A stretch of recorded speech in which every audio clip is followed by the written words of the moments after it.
Joining me now in the House, it's hugely remote, justice and security analyst. Oh, sorry, Matt Miller's not here.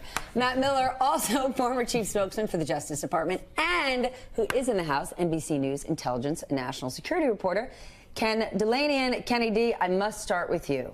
Walk us through this, the correspondence between Donald Trump Jr.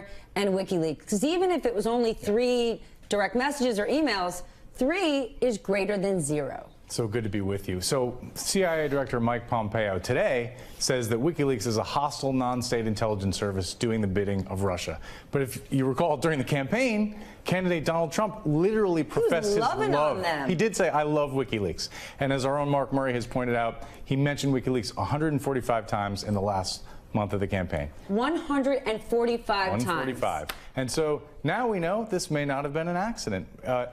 These records show that Donald Trump Jr. was essentially corresponding with an agent of Russia. He may not have seen it that way at the time, but and he was getting hundreds of incoming, and it's true that we only see a record of 3 times that he wrote to them. But the one time that I'm focusing on is where they say, hey, could you tweet out this link to John Podesta's emails? And he doesn't respond, but 15 minutes later, candidate Donald Trump tweets, hey, the media is not covering this great dump by WikiLeaks of Podesta's emails. Okay, that's just remarkable. Coincidence? I think not. Donald Trump Jr. might not have responded, okay, I've got it, Chief, but he certainly took the direction and handed it to then candidate Donald Trump. Matt Miller, the contact between WikiLeaks and Donald Trump Jr., this directly contradicts what Vice President Pence claimed in October of 2016.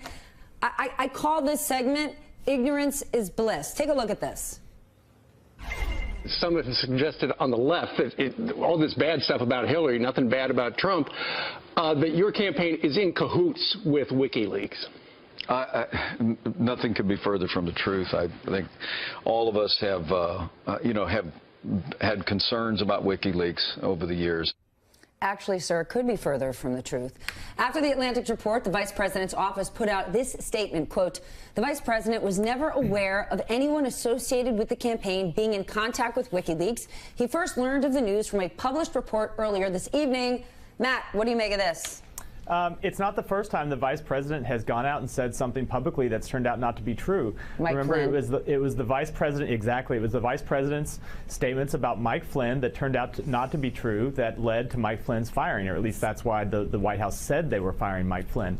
I think these are, you mentioned that Jeff Sessions is before Congress today. I think these are the types of questions he's going to be asked about, because just like with Mike Pence's statement, Jeff Sessions has a number of times denied not only his contacts with the Russian government or with Russian intermediaries, but contacts on behalf of the campaign. And every time he's come before Congress, we've seen him make statements like this that have later turned out not to be true. And so I think you'll see him asked today, were you aware of these contacts between Donald Trump Jr. and WikiLeaks? But also asked about any other contacts, because every time he comes up, he has a little bit different answer, and we come to find out later that what he said, just like what the vice president said, isn't borne out by the facts.